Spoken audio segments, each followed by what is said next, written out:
My parents let my sister move into my house, then tried to claim it as family property and told me to leave. I gathered all documents showing my name on everything and forced them out instead. When I finally moved into my first house, I didn't throw a party. I didn't post a selfie on the porch or make some flashy "look who made it" caption. I just stood in the empty living room for a moment and let out a breath I didn't know I'd been holding since I was 15. No one told me silence could sound like this, not like the silence back home, the kind that came after my mom said, "Why can't you be more like your brother?" Or after my dad muttered, "We're doing the best we can," which usually meant, "We're buying your sister another car and pretending you're invisible." This silence, it felt earned. The house was small, sure, a two-bed fixer-upper with a creaky fence and a mailbox that leaned like it was tired of standing for anyone. But it was mine. Every scraped penny, every overtime shift, every late-night burrito dinner that doubled as breakfast, all of it led here. And I didn't owe anyone a single explanation. Not to my mom, who once called my auto upholstery job a weird phase with glue and pleather. Not to my dad, who chuckled when I said I was opening my own detailing bay and said, "You mean like car seats?" Not even to my golden sister Natalie, who probably thought I lived in a van behind a Taco Bell. It's funny. Growing up, I wasn't rebellious. I was just tired. Tired of being the family ghost. I didn't storm out at 18. I didn't scream, "You'll regret this." I just packed a duffel bag, left a note that said, "Thanks for the roof," and vanished from their dinner table like I'd never mattered in the first place. Years passed. I worked. I saved. I stitched, stapled, patched, and scrubbed. Not just car interiors, but parts of myself I didn't even know were cracked. The lonely kind of healing. The kind with zero applause. And now here I was, keys in hand, standing on the other side of a life they never thought I'd build. I remember my realtor asking, "Want to do a video tour?" I laughed and said, "No, I want the first person who walks in to be me." And I meant it. The house had quirks, sure. The bathroom door stuck if you shut it too hard. The fridge made a noise like it was preparing for liftoff every 3 hours. And the guest bedroom, more like "don't breathe near the wall or it'll fall" room. But it was mine. I even bought a lawn flamingo for the front yard. His name was Gary. He leaned a bit like the mailbox. They were both survivors. We got along. By week 3, I'd settled into the rhythm. Work during the day, tinker with the place at night, pass out to the hum of the ceiling fan that sometimes spun slower than it should. And every night I locked my doors, all 3 of them, just in case the past came knocking. So when I pulled into my driveway late on a Thursday, Chinese takeout in one hand and toolbox in the other, I wasn't expecting anything weird until I noticed something off. Gary was missing. At first, I thought maybe he blew over. Wind had been crazy earlier, but no, he wasn't anywhere. Not behind the bushes, not by the porch. I frowned, climbed the steps, and turned my key. The door creaked open, and I froze. There on my couch that I had dragged up the stairs alone like a lunatic, sat 2 people I hadn't seen in over a year. My parents, like, they owned the place. My dad had his shoes off. Mom was sipping tea. My tea. From the mug that said, "Property of the guy who pays the mortgage." I stood there for a second, not moving. Mom smiled first. "Oh good, you're home. We figured you wouldn't mind." I blinked. "Mind what?" She gestured around like she was giving a tour. "Making this a family property now." Family property. Like I was supposed to just nod and say, "Oh yeah, let's all pretend you never treated me like a busted zipper for 20 years. I slowly set the takeout on the counter and said as calmly as possible, "You're right, I don't mind." And that's when Mom's smile faltered just slightly, because what I did next made her face turn pale. "You're right, I don't mind." I said it casually, almost like I was complimenting the weather. But under the surface, my brain was sprinting laps trying to figure out how we'd gone from estranged to surprise squatters. Mom looked satisfied, like she'd won something. Dad just nodded and said, "Knew you'd understand. You always were the calm one, right? Calm. That's what you call it when someone's ignored so thoroughly they forget what it feels like to raise their voice." I set my keys on the counter like nothing was wrong. I even pulled out the soy sauce packets from the takeout bag and laid them neatly in a row just to keep my hands busy. So I said, "How long have you been visiting?" "Oh, not visiting," Mom corrected quickly. "We moved in yesterday." I blinked. "Moved in? Well, we didn't think you'd mind," she repeated like that was a legal clause. "It's such a lovely space and your sister needed somewhere quiet to study for her realtor exam, so we offered her your old room. You weren't using it." I turned slowly. "Wait, Natalie's here." "Not right now," Dad said, waving his hand. She's with her boyfriend, but her stuff's in the room, the pink suitcase and the ring light. Of course I had wondered what that ring light was doing in there. Just until she passes the test, Mom added, and then probably a little longer depending on her listings. I stared at them both. So just to clarify, I said, you moved yourselves in, you moved Natalie in, you claimed my guest room, rearranged my furniture, and decided to call this a family property, and all without telling me. Mom gave me that classic patient smile she always used when I was 6, and asking why she forgot my birthday. You're being dramatic, she said lightly. This is your home, but we're a family, so it's our home too. I wish I could say I was shocked, but this was the same woman who once said I was too quiet to live alone and tried to sign me up for community college classes without asking. The same dad who lent my childhood bike to a neighbor's kid and said, you weren't using it. That line was apparently their family motto. I sat on the edge of the armrest and took a deep breath. So, where are you guys sleeping? Oh, we've taken the master, Mom said, sipping her tea. You work such early hours, we figured you'd want the smaller room near the garage. Less noise, right? I said, how thoughtful. They completely missed the sarcasm. Of course, Dad added, you needed the company. This place was feeling too sterile. Sterile, bro. I had hung up one plant, bought a Target lamp, and played lo-fi jazz in the evenings. It was peaceful, not a surgical unit. I stood and walked to the fridge needing a break from the insanity. They had restocked it with almond milk, off-brand turkey slices, and a whole box of frozen diet meals. The kind Mom always claimed I should try sometime. Why now? I asked flatly. After all these years of silence, Mom gave me the kicker. Because you finally settled, you're stable, we knew you'd be ready for us. Like I was a hotel that just passed inspection. You never reached out when I moved, I said. Never called, not even when I posted the deed paperwork. Oh, that, she said, waving it off. We figured you'd contact us when you were ready. Translation. We ignored you until you had something we wanted. Still, I nodded slowly. Makes sense. I think my calm was unnerving them. They expected yelling a meltdown, some dramatic, how could you? But I'd lived with that brand of selfishness long enough to know better. You don't waste fire on people made of smoke. Instead, I quietly opened the drawer, pulled out a notepad, and scribbled something. What's that? Dad asked. Just a list, I said, of what needs to be replaced. Replaced? Oh yeah, I smiled. Some furniture's going to have to go. Stuff's looking real used. He frowned, then shrugged. Sure, whatever makes you happy. It would, because what I didn't tell them was this. The name on the mortgage wasn't mine anymore. And the guy it belonged to was changing the locks next week. The next morning I left early. Didn't even make coffee. Just grabbed my keys, stepped over my dad's shoes in the hallway which he'd left dead center like he was marking territory, and walked out the door before my mother could ask if I wanted to pick up eggs on the way home. Spoiler, I didn't. I drove around the block twice just to shake off the rage. I wasn't even mad. Not in the yell and break things way. This was deeper. That cold, still kind of anger that hums like a car engine left running in neutral. By 9 a.m., I was sipping gas station coffee and sitting in front of my lawyer's office. Yeah, my lawyer. Something I got when I bought the house. It was part of a deal I made with a real estate investor I used to detail cars for. We'll get to him later, but let's just say I knew how to protect myself long before my parents thought I could own a broom, let alone a deed. The office door opened. Kevin, mid-40s, looks like he moonlights as a chess champion, and a bass player motioned me in. You were right, he said, sliding a folder across the desk. They've been listing your address as their own on multiple forms. Utility signups, voter registration. Your dad even changed his driver's license address.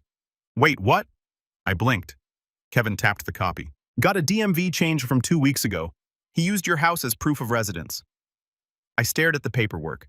There it was, plain as day, my home address's name. Unbelievable. The man had literally claimed residence in a place he didn't pay a penny for like it was a social media status update. Kevin raised an eyebrow. Want to proceed with the action? I didn't hesitate. Do it, he smiled. Consider it done. Lock change notice is already filed. Official transfer hits Monday. See, here's the twist. The house technically wasn't in my name anymore. Not directly. I'd sold it to a trust I controlled. Long story short, I used it as leverage to finance my next move, buying a small commercial garage where I could finally open my own custom upholstery and interior shop. The house was still mine in every practical way, but on paper, it belonged to the trust, and the trust had no legal obligation to house unwanted freeloaders who never even showed up when I graduated trade school. I left Kevin's office feeling lighter than I had in days. That afternoon, I returned home with groceries I didn't plan to share. As soon as I walked in, I was hit with the smell of burning eggs and entitlement. Mom was in the kitchen experimenting with my stove like it was some vintage toy she just discovered. "Oh, good," she chirped. "I used your eggs. We were out." "Right," I said flatly, staring at the mess. "You mean my only eggs?" She laughed like I told a joke. "Well, add it to the family expense chart." There was a chart now. Dad appeared from the hallway holding my old speaker. "This thing still work. Natalie wants to use it for her dance class videos." I took a deep breath and smiled. "You know what? Let her." They both paused, confused by how calm I was. "Really?" Mom asked. "Sure," I said. "But you might want to ask the new owner first." She tilted her head. "New owner?" "Yeah," I said casually, unpacking the groceries. "House was transferred into a trust a while ago. I'm just the occupant now." She blinked. "What does that mean?" "It means," I said, grabbing a soda, "that legally speaking, none of you live here. And come Monday, the locks change. Trust policy, security update." I watched it land. It didn't hit Dad right away, but Mom, she went pale like someone just unplugged her. "That's not funny," she said quickly. "You wouldn't do that." I shrugged. "You're right, I wouldn't. But the trust, it has rules." "Rules?" she repeated like it was a foreign word. "Yup," I said, cracking open the soda. "Like no unregistered occupants, no unpaid guests, and definitely no family charts written in glitter pen on the fridge." She ran into the living room, flipping through the folder I left earlier. Her voice shot up an octave. "You really filed this?" I sipped. "Page 2 is the best part, because page 2, that's where it listed them, both parents and Natalie, as unauthorized squatters, subject to immediate removal once the lock change is complete." And that was just the beginning. Saturday afternoon hit like a sitcom rerun I didn't ask to watch. The door flung open mid-scroll through my phone, and in she came. Natalie, my sister, the reason I grew up in the background of someone else's spotlight. She looked exactly the same, over-accessorized, underemployed, and somehow still convinced the world owed her a standing ovation for existing. "Finally," she said, stepping in with shopping bags like she was arriving at her personal penthouse. "I had to Uber. Why isn't the family car here?" "Family car," I repeated. She looked up from her phone. "The silver one. Mom said we could swap it between houses. Dad promised to fix the brakes." I just smiled and pointed to the driveway. "You mean the one that was towed this morning for being unregistered and parked in a loading zone, that one?" Her face froze. "You're joking." "Oh yeah," I said dryly. "Because I love calling impound lots on my Saturdays." Natalie dropped her bags with a thud and looked around like something felt off. She clocked the tension immediately. Mom pacing in the hallway. Dad fake scrolling on his tablet like a teenage boy caught sneaking out. "What's going on?" she asked. I took a long sip from my soda and gestured toward the fridge where I taped the lock change notice. Big, bold, laminated. She blinked at it, then read the top line aloud. "Notice of security update. Occupants must vacate by Monday at 10 a.m. Natalie turned slowly. "Is this some kind of prank?" "Nope," I said, standing. "It's real, and I'd get your ring light out of my guest room before it ends up in a donation box." Her mouth opened. Nothing came out. "You can't kick us out," she finally said, trying to laugh. "This is your house." "Nope," I replied. "Not anymore. It belongs to the trust." She rolled her eyes. "Okay, and what, you're the trust?" "No," I said, grinning. "But I know the guy who runs it. Real stickler for rules." Mom stepped in, arms folded. "Mason, this is ridiculous. You're tearing the family apart over a few misunderstandings." "Misunderstandings," I repeated. "You moved into my home without asking, changed addresses, ate all my groceries, called it a family property like that means anything in court."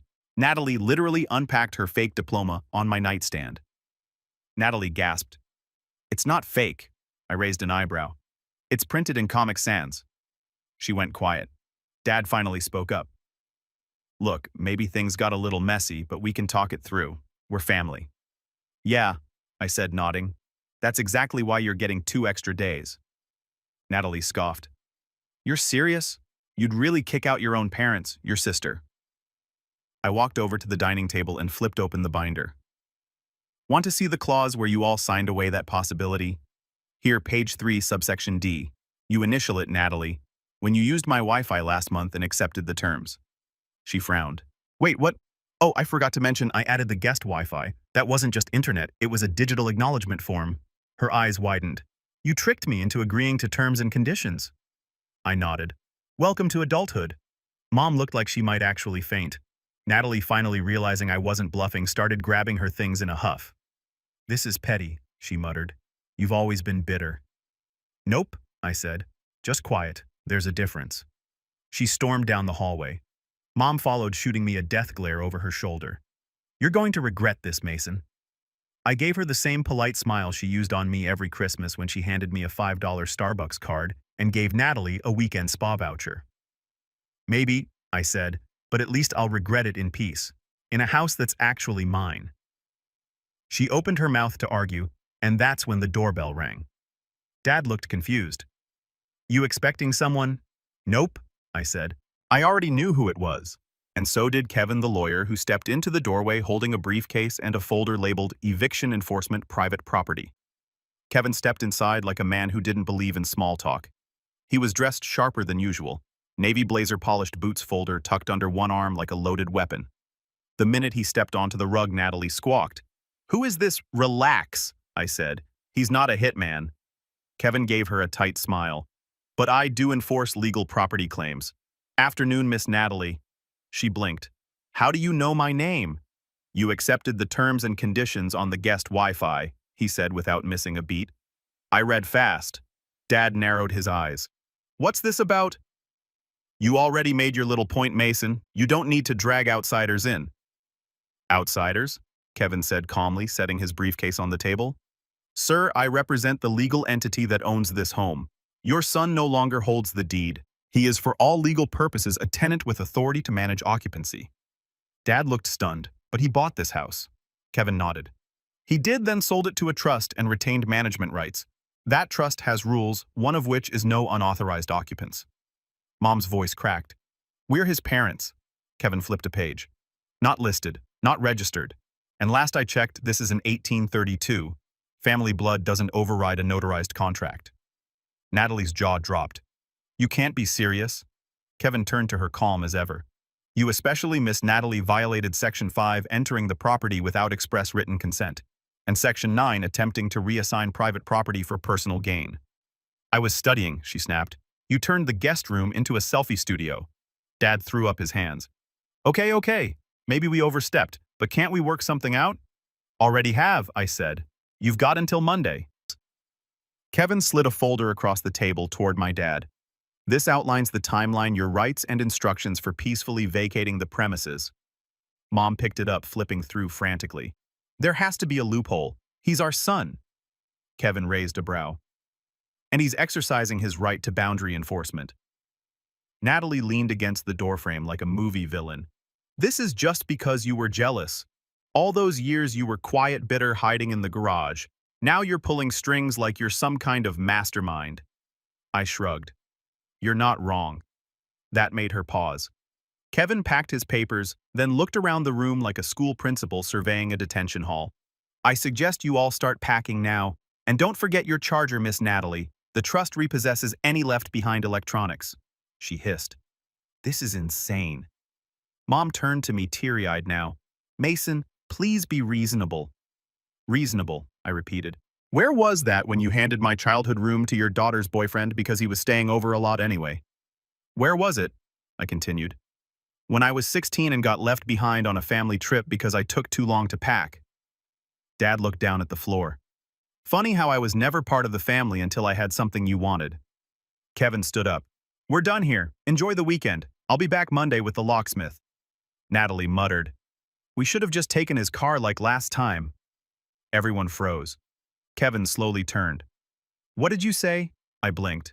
Excuse me. Natalie's face flushed. Nothing, just a joke. Mom cleared her throat. Let's start packing, shall we? Kevin gave me a nod and left. I followed him to the door. Still want me to file the small claims theft paperwork? He asked quietly. I hesitated, then smiled. Let's give them the weekend first. Because Monday would be fun. By Sunday morning, the house felt like a pressure cooker with no steam valve. Every drawer had been yanked open. Bags sat half-zipped in the hallway. Natalie's designer knockoff duffel was stuffed to bursting with half-folded outfits, chargers, and 3 kinds of hair extensions. Dad had posted up in the kitchen nursing lukewarm coffee like a man waiting for a miracle.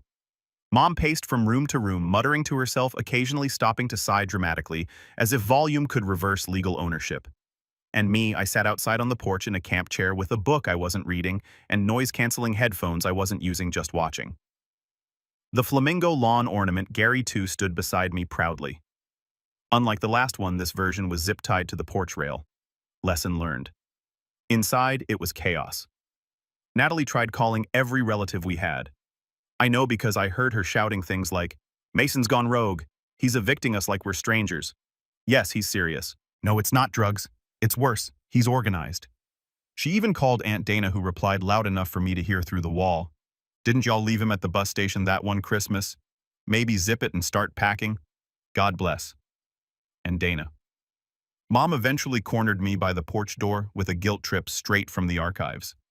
"We're your parents," she said softly. "We gave you everything." I looked up.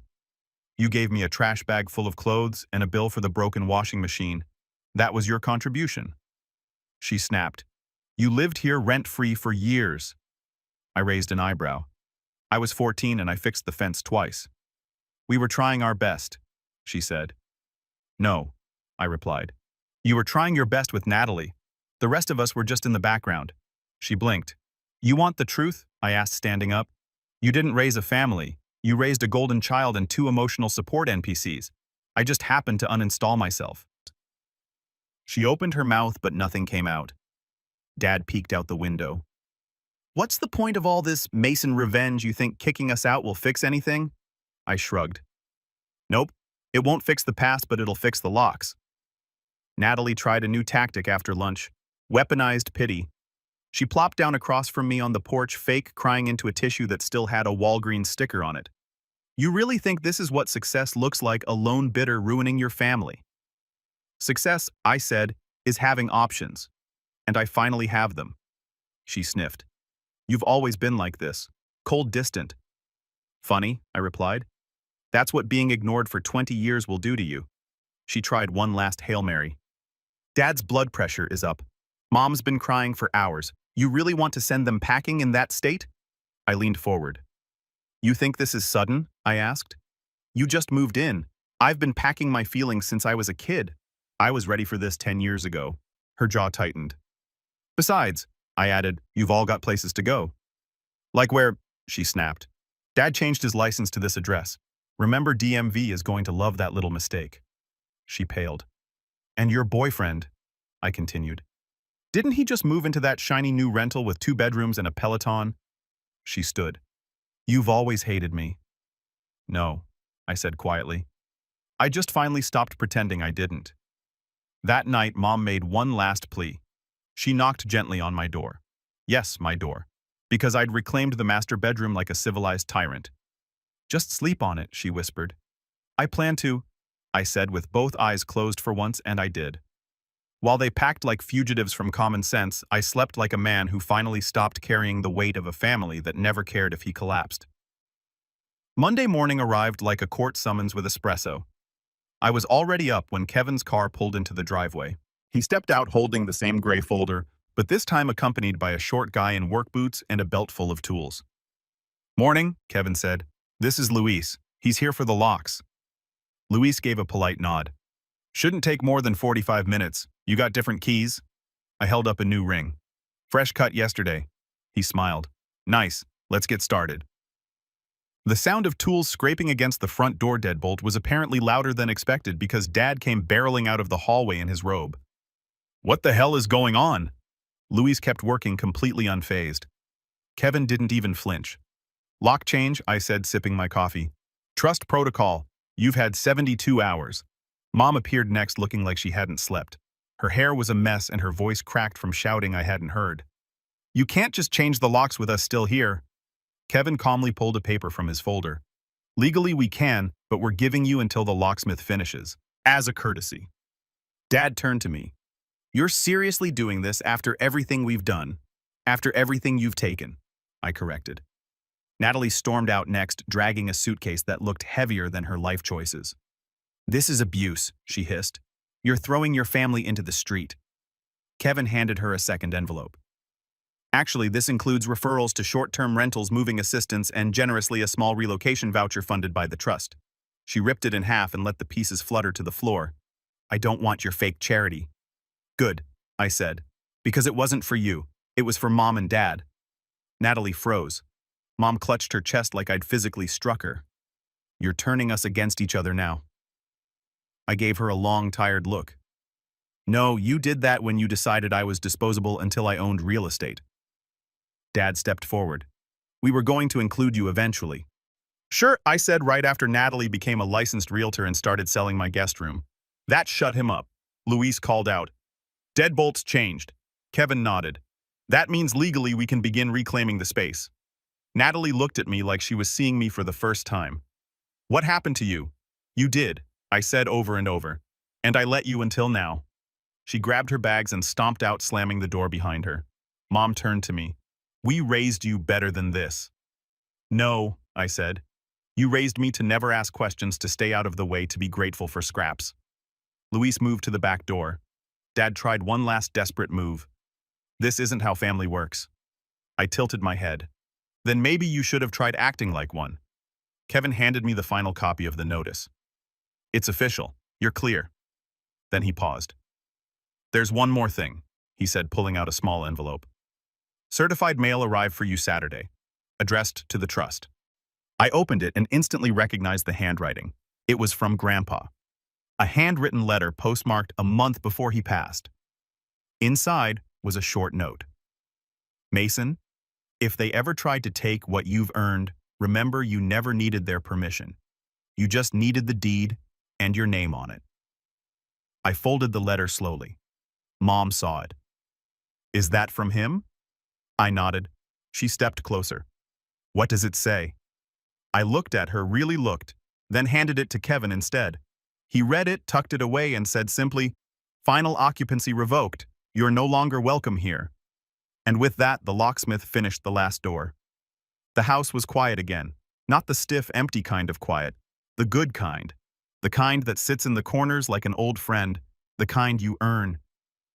Natalie's ring light was gone. Her leftover iced coffee still sat on the counter untouched. Dad's shoes weren't in the hallway. Mom's fridge chart was in the trash. I walked barefoot through my own house, actually mine again. And it hit me just how much tension I'd been holding for years. Like my body had built muscle just from dodging their expectations. I didn't celebrate, didn't pop champagne, just opened a window, let the breeze in, and exhaled. 2 days passed with radio silence. Then on Wednesday, an envelope showed up. No stamp, just shoved through the mailbox. Messy handwriting on the front. Inside a torn photo, one I didn't even know existed. It was from when I was 12, standing in the background, while Natalie blew out birthday candles on a cake with my name written in the corner crossed out. There was a sticky note attached. We made mistakes, but you didn't have to be so cruel. No signature but the handwriting. Mom's. I stared at the photo for a long time. Then I folded it carefully, slid it back into the envelope, and filed it under not my responsibility. That weekend, I finally invited people over. Not family, not blood friends, my people. A few guys from trade school, my shop partner who once lent me a wrench and never asked for it back.